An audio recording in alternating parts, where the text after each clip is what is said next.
Saudara, di tengah bencana banjir bandang di Kabupaten Agam, Sumatera Barat, terselip perjuangan tenaga medis yang berhasil menyelamatkan 50 orang korban luka. Akses jalan dan aliran listrik yang terputus hingga tidak adanya kehadiran dokter bidan berjuang memberikan perawatan medis bagi para korban.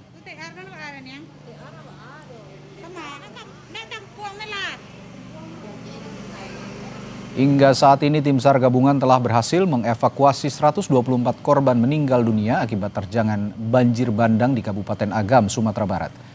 Di balik perjuangan tim mencari korban hilang, seorang bidan berhasil menyelamatkan 50 nyawa korban luka akibat terjangan banjir bandang.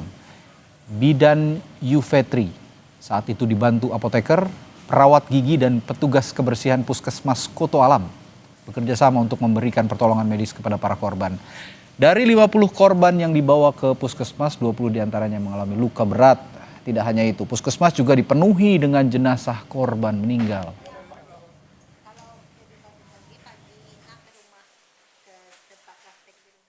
Pergilah kami ke tempat kejadian di atas, sekitar sampai di sana, air sudah siap, kalau doanya Pak, batu, kayu, udah bergelimpangan, rumah orang udah bergelimpangan di jalan.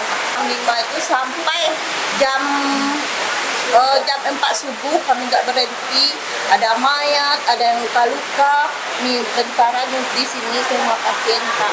Pokoknya semuanya malam itu Pak, lampu mati, semuanya. Teman-teman juga nggak bisa ke sini Pak. Kami minta tolong, kata teman Pak yang satu lagi nggak sanggup. Nih katanya, berdoa aja teteh, kata Pak, supaya kita kuat, kita sanggup menolong pasien.